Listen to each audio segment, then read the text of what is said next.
Руслан Кенишевич. Уважаемый представитель Министерства юстиции, в своем выступлении вы сказали, что должен соблюдаться баланс сторон. Применительно к 442 статье, объясните, пожалуйста, есть ли этот баланс? Баланс имеете в виду в части равноправия? Я уже до этого сказал, что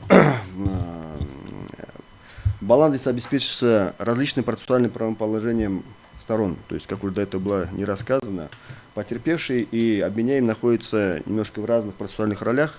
И, соответственно, здесь баланс, он соблюдается. То есть, потерпевший, он, как говорится, не находится на стороне обвиняемого, он не является там, как говорится, не находится в местах лишения свободы и так далее. То есть против него не используется вся государственная машина уголовного преследования. Соответственно, в этой части баланс соблюдается, то есть учитывая его процессуальное положение.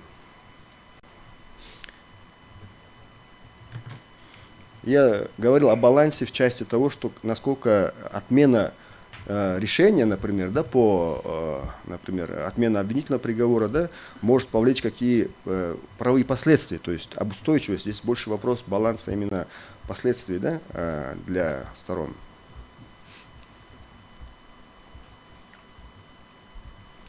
Больше нет вопросов. Уважаемые судьи, есть вопросы? Спасибо. Присаживайтесь.